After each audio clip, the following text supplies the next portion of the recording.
Hello, my name is Sandy Adamitis, the social media director for the Page International Screenwriting Awards, and your host for the Writers Hangout, a podcast that celebrates the many stages of writing, from inspiration to the first draft, revising, getting a project made, and everything in between.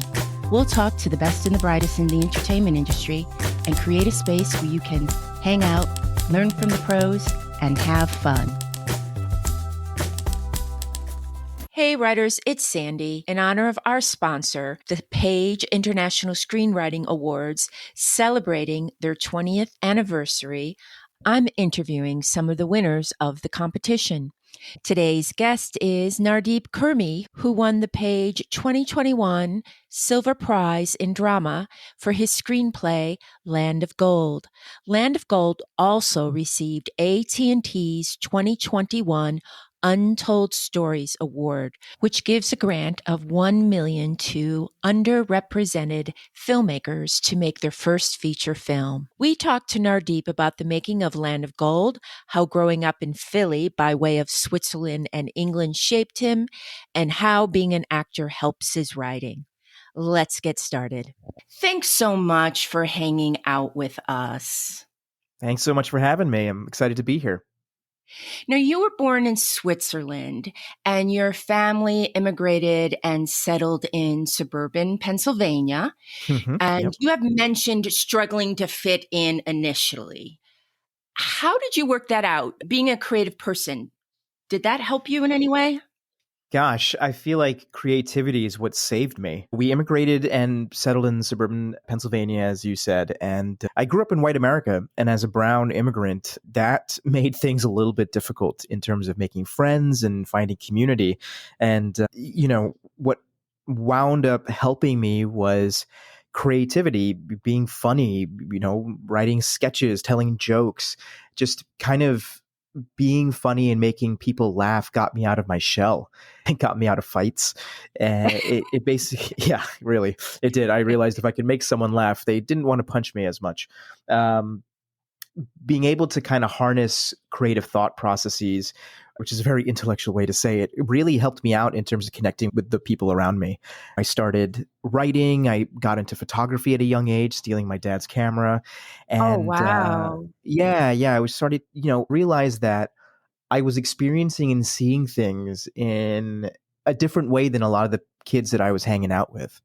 And something inside me felt like expressing that, whether that was for them or for just me. Photography and writing were kind of the first sort of instincts that were in that. And then I wound up participating in the school musicals and school plays. And Excellent. that was, Can you sing? I cannot. Oh my God. Oh, okay, I wish I could. You're already so multi-talented. If you were going to add singing to it, I was just going to end the podcast. I like to say I could carry a tune, and I joined choir later in high school to be able to get different parts in musicals, and it just didn't work out in my favor. There's always like one part in the musical, one like lead role that doesn't really have to sing. Yes. Like Nathan Detroit in Guys and Dolls or Ali Hakim in Oklahoma. That was my part. Okay. It's a dream of mine to learn to sing it one day. But I joined the musicals, and it kind of like helped me find a friend group. And it also allowed me to kind of escape from my own sort of identity crisis that I was having by playing a different character, by playing someone completely different than me. And again, this idea of being able to see things from different perspectives, I didn't realize as a kid was really important to me.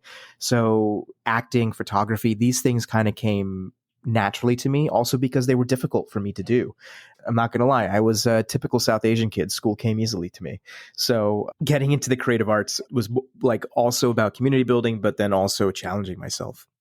That's great. And for all the politicians who are listening to the Writers Hangout, please keep this stuff in the schools. Please keep drama, music, please, writing. Yeah.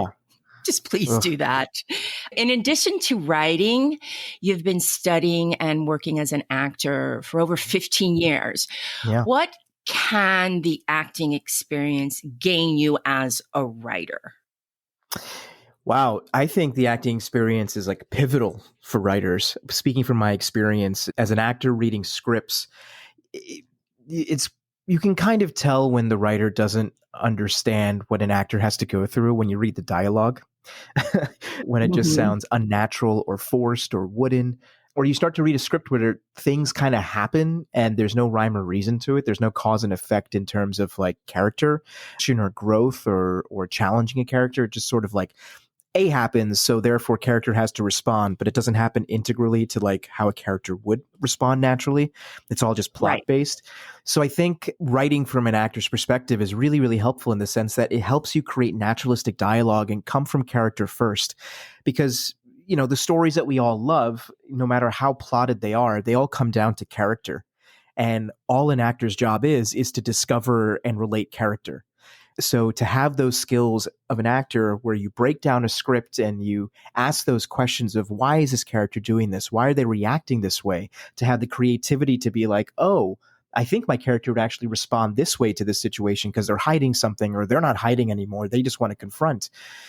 It helps a writer write the scripts to those moments and to always retain what the character is going through at any given moment.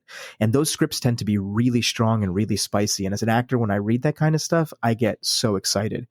It's no wonder that playwrights write character better than screenwriters who haven't been in the acting sphere and the theater sphere. It's because playwrights usually come from an acting background as well because they're in the theater space and they workshop their Correct. scripts with actors. So, I always, for those screenwriting friends of mine who haven't had the opportunity to act or be around actors, I'm always like, hey, you may want to take a scene study class or even take some improv like UCB or Groundlings or something, Second City, just to be able to get some of that in your bones, appreciate what the actor's going through, and then help them with the script, give them clues in the script. So when they break it down, you're not like, hitting your head like, why does this actor suck? It's like, no, the actor has clues now as to what you want them to do, and then they can be creative and spark from that.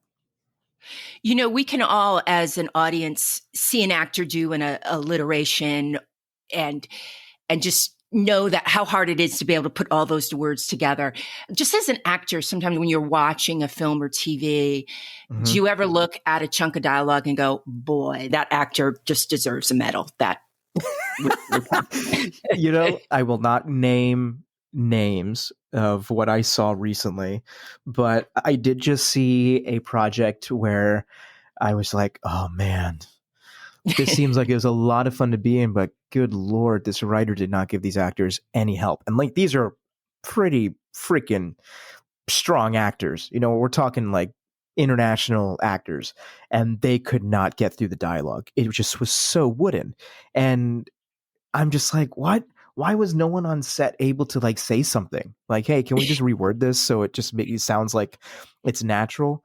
And then there are those times where like it does sound wooden, but that's like the character is supposed to be wooden and it makes sense. You can usually tell when it's like written to be like that versus just like, oh, this person doesn't know how right. to write a natural person. And you're always like, man, that actor's giving it the old college try. And you just Yes. have faith in them. Or then you see like a beautifully written monologue and the actor kills it. Like Mitch's the Inisherin, I just think of like Martin McDonough writes stunning dialogue and stunning character stuff. He always writes from character. So when you see Mhm. Colin Farrell and Brendan Gleeson and all these beautiful actors saying his dialogue, it just makes their job easy. And gives you chills. Oh my gosh. They get to chew on it. They get to live in it, to have the Now you chance to perform that would be great. Yes. You studied with UCB, Yeah. Upright Citizen Brigade. Mhm. Can you explain to maybe the writers out there that aren't familiar with UCB what that is? Sure. So UCB is an improv comedy troupe that started in New York City with like some famous people like Amy Poehler and basically specialize in short form and long form improvisation. And the idea is that you as a performer with your troupe of actors, you're an ensemble, create scenes in the moment on the fly without rehearsing anything. You rehearse chemistry with your troupe, but you get on stage, you get a suggestion from an audience member. It could be a word, a place, a location, and then you just go to town and you create a show in the moment with each other based off that idea. And it's a really powerful, it's very difficult. It's really fun to see when it works well. But one of the real beautiful benefits of it is when you're performing with your ensemble, one of the first things to do when you're setting up a scene is character, location, and character and location, right? So you have to set those things up so that your partner knows where you are. There are these little hints that you give each other as performers to be like, okay, this is kind of where I'm thinking the scene's going. Take it and yes and. So like the very basic concepts of setting up a character in a location and action and then yes ending that, I feel like are instrumental to the writing process, because those are things we need to know as writers to help, directors Right. know what we're writing, and to help actors know what's going on, to help readers know what we're doing. But then also the very benefit of yes and, not kind of hindering yourself in the writing process when you're exploring something, but just saying, yes and, yes and, yes and continuously exploring something, because you could find magic in pursuing an idea by going down the rabbit hole. But if you don't even get into the hole, you might miss out on something really beautiful. Yes. Yes. And is Upright still up on, where is that? Hollywood Boulevard? Where is that? Los Feliz? Yeah, so Where's that bar, the famous bar that's next to it, Birds, they just closed down apparently. Birds closed down? Oh my Yeah, goodness. I I just just. remember sunny afternoon sitting outside at Birds, just Mm-hmm. hanging out with creative friends. Well, that's Yeah, sad. yeah, it Oh is. well. Earlier on, you wrote a short film you directed and starred in entitled Pog. Can you tell Mm-hmm. us a little bit about that? Sure. So Pog I made in 2018, I believe it was. And it was my response to the 2016 election. There was so much hate and vitriol going around, and an extreme amount of violence that was growing towards POCs and the Asian community and the South Asian community. And I really felt like I had to say something about it. And in my sort of own personal struggling with my own South Asian community and what it was to be an immigrant American in this country that was sort of deriding immigrant Americans and hyphenate Americans, Pug sort of came to be.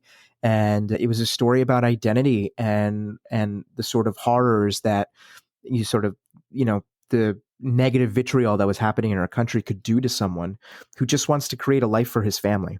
And I centered it around the 4th of July to really hone in on this idea of patriotism and what is it to be an American and celebrate that. So I made that, in 2017, and we did the festival circuit in 2018. And I made it without any agendas really, other than just like explore something that was deeply emotional to me. Yes. Um, and then it wound up oddly becoming like my most successful short film I'd ever made. It really resonated with people and it challenged folks, which was interesting. So that was like a really Yeah. big bright That spot in is my so career thus cool. far. That is so wonderful. And those themes show up in your work a lot. And we get to Land of Gold, Yeah. which your screenplay, Land of Gold, which won the Page 2021 Silver Prize in Mm-hmm. Drama and was produced last year. Yeah. And there is so much to talk about with Land of Gold. Hmm. First, please tell us what Land of Gold is about. Sure. Land of Gold is about a Punjabi American truck driver who is expecting his first child and is absolutely terrified about that prospect.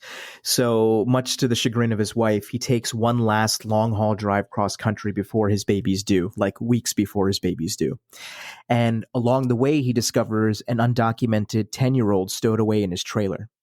So the film explores this budding relationship that forms between this truck driver learning to be a dad and this young woman who's desperately trying to get to the East Coast to get to her last remaining family members in America after an intense trauma has happened to her. It's such an amazing screenplay. Congratulations on all of that. And Thank you. you won. This is so fantastic. You won the AT&T Untold Stories with Land of Gold. Yeah, it's pretty wild.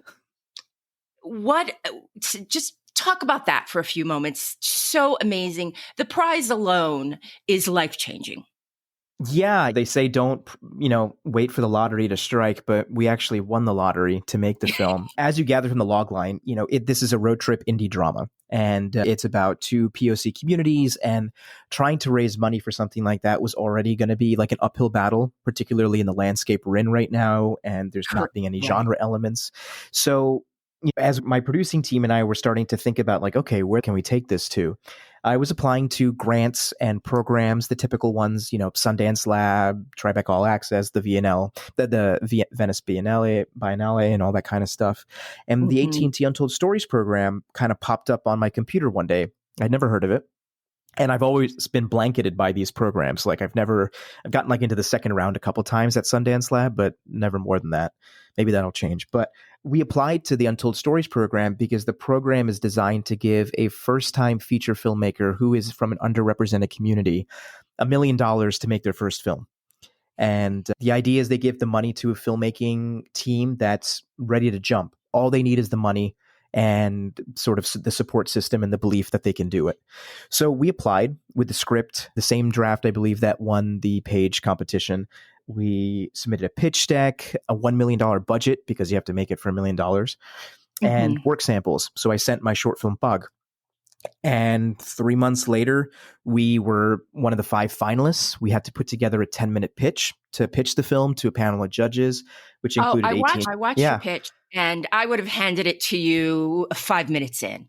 You were just you were charming and engaging and you competent.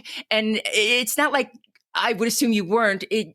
You walked that balance of, hey, I know what I'm doing, but here is my small yet complex story. And I just thought you did an amazing job. Oh, thank you. I appreciate And I that. like how you brought in your partners. I don't know if other Yeah. people did that. I don't know if there was a format, but I thought you killed the pitch.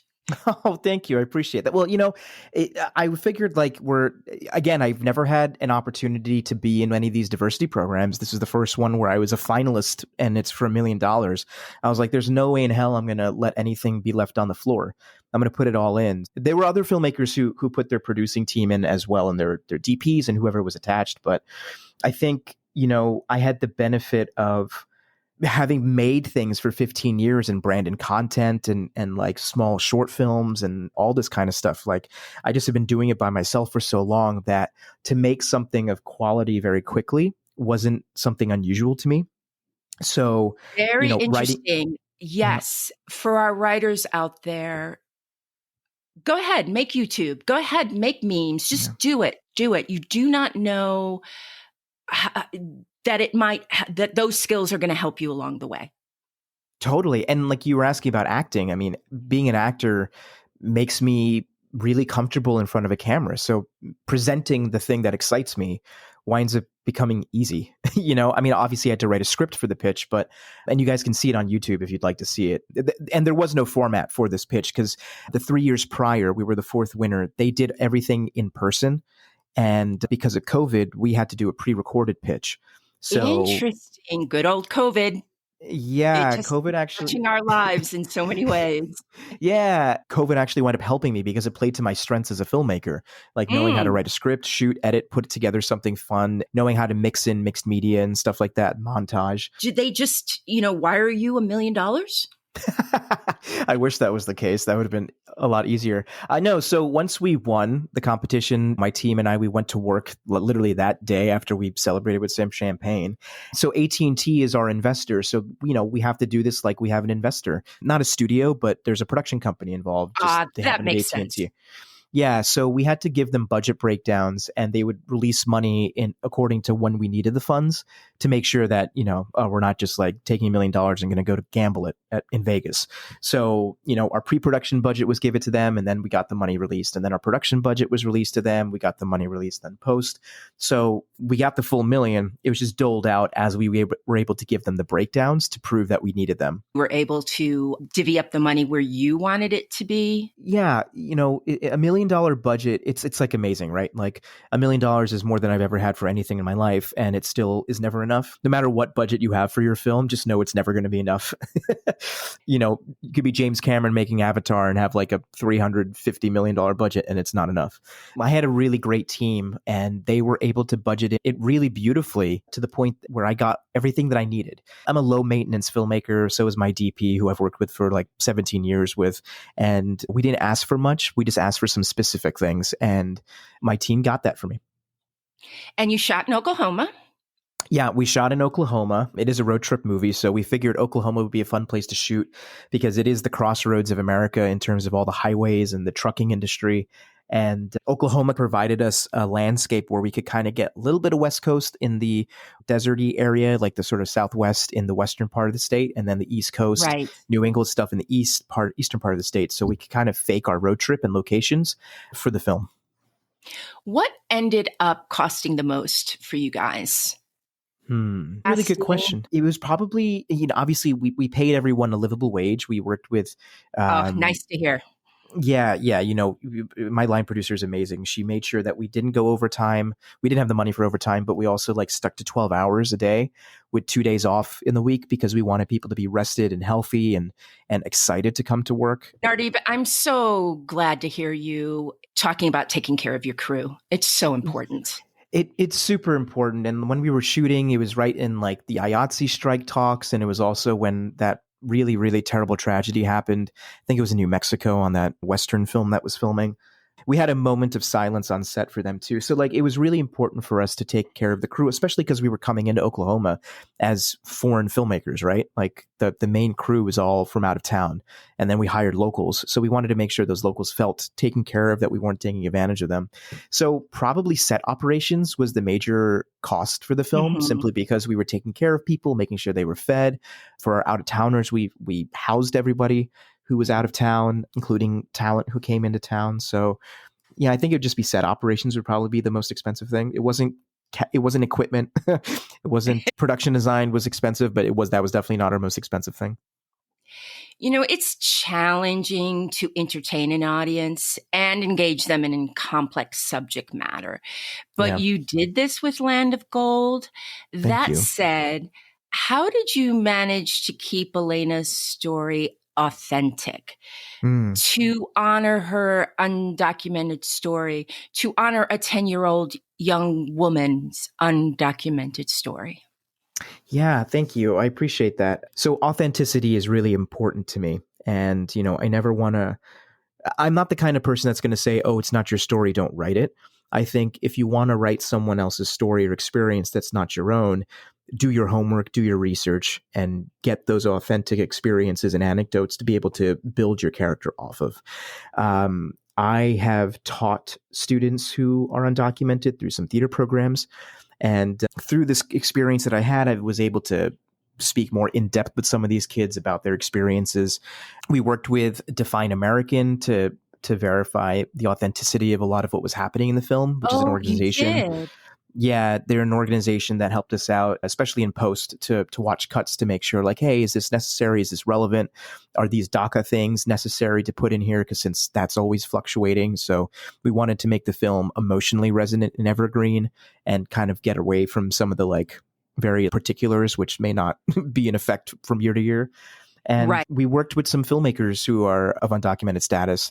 And I have some friends who are undocumented. And so like basically kind of culminating and collecting all of these stories and verifications of what I was trying to do. I read a lot of literature from undocumented folks about being undocumented to kind of create this narrative about this young woman, because I wanted to be authentic. I wanted to honor that experience as closely as possible, as truthfully and emotionally resonant as possible. That's so wonderful to hear.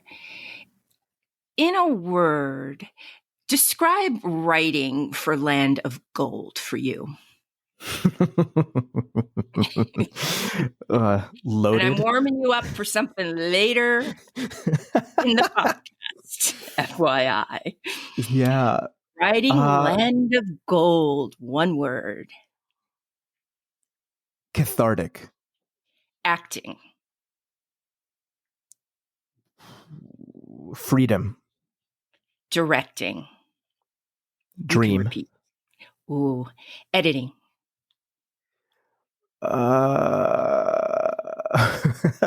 Redreaming. My old boss, John Worth, says editing is the last time a writer has a script in his typewriter, but updating. Oh my gosh. Laptop. Isn't that brilliant? I resonate with that so much. I love the editing process because you can make your thing better. Yes. I'm always like, is the movie better than the script? And if it is, then you did your editing right. Yes. Yeah. Promoting. Ugh. Annoying. What did you learn while making Land of Gold that you'll never do again, and Hmm. what you'll always do again? Hmm. Well, the always I can answer very easily. Stick with my gut.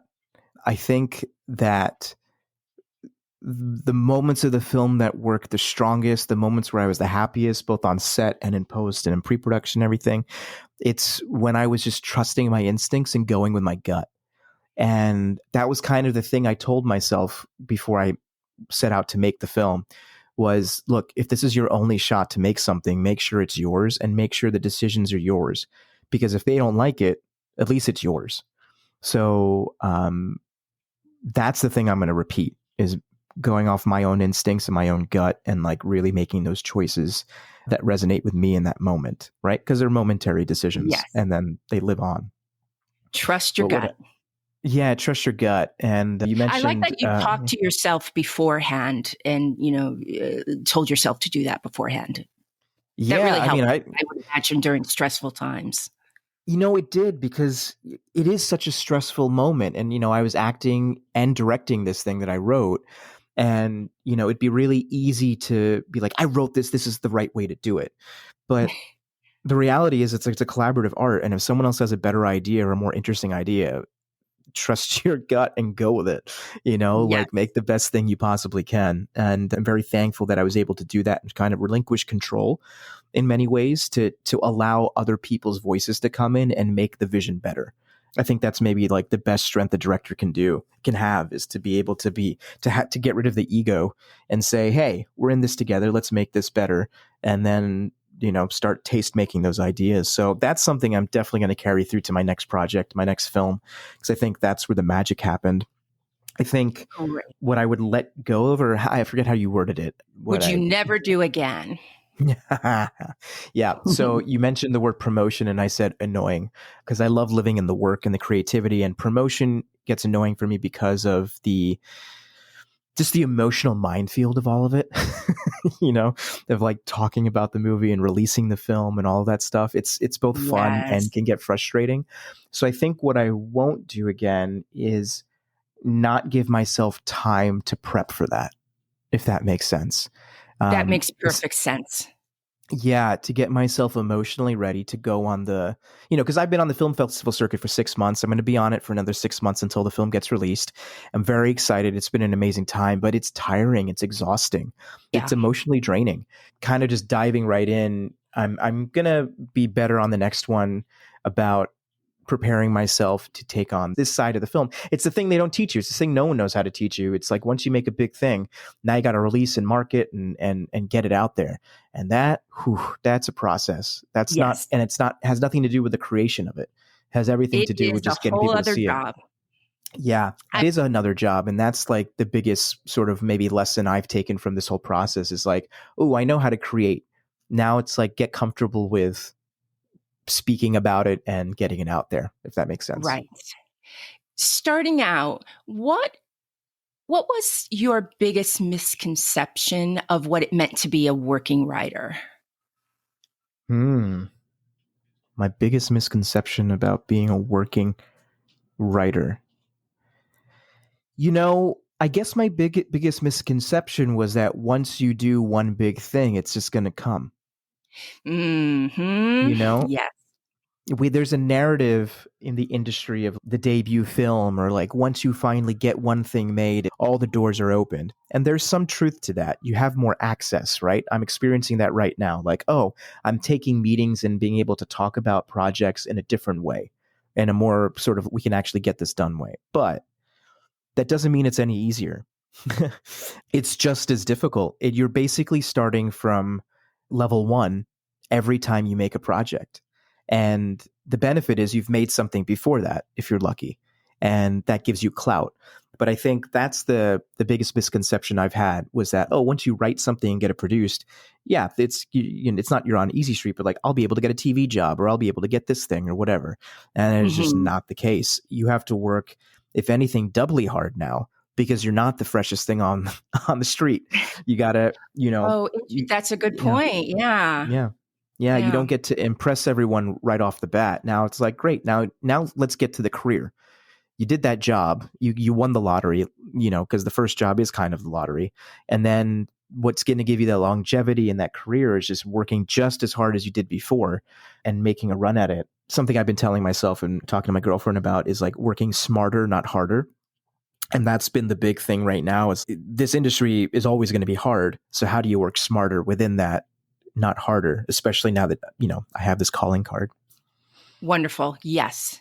Very smart. Very smart. Creativity is all not dreaming and, sitting under a tree and writing in your journal. It's No. a lot of hard work. Yeah, it is. To go back to that, the promoting thing and the marketing and that the stuff that I was learning, right? That's some of the biggest things I've learned in this process is making a movie is not just being able to do the fun stuff of the writing, the directing, the editing, creating, sharing it. Then the next part is like selling it, which And is, it's yeah, the marketing people, they are so important because so they are important. selling your film and Yeah. you want them excited about your film. And Yeah. they've seen everything, and Mm-hmm. it can be an interesting relationship. Yeah, it And can be. But ultimately, you want people to see your product, right? You made yes, this for an audience, not just for yourself in your living room. So it's a necessary part of the industry, and it's a matter of getting comfortable with it and getting good with it. And it's the same thing, like you said, it's not all about the dream. It's also about the execution and then about the stuff that comes with it. You don't just get to be a writer. You have to be a writer and you have to be a salesman. thank you so much for answering those questions. I cannot wait to see Land of Gold. It's going to be on Yeah, HBO Max, correct? it's going to be on HBO Max this summer. That's what I can say. Yay! Yeah, I'm going to excited. get rid of my subscription, but I'm keeping it till Keep it. after I see Land of Gold. Keep it longer than that too, so you can keep rewatching it. True. Very, very, very, very astute. Before you go, would you like to play a lightning round of brain drops?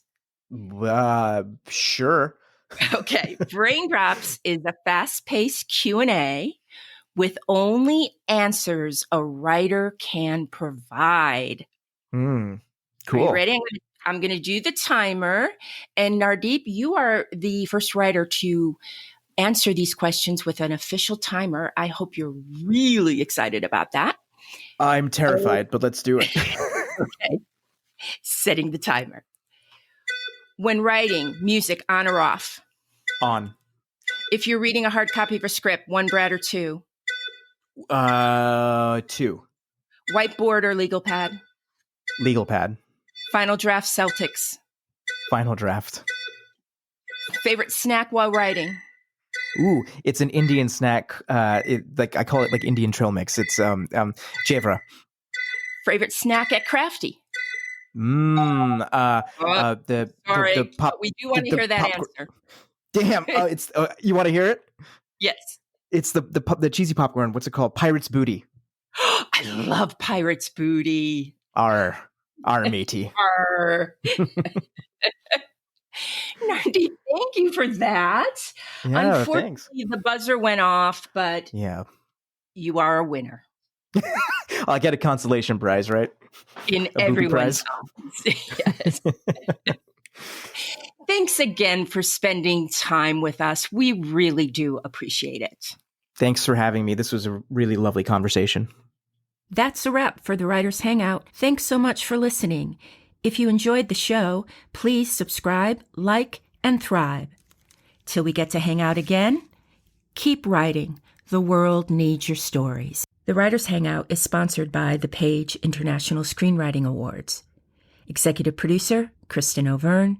Producers, Terry Sampson and Sandy Adamitis. Music by Ethan Stoller.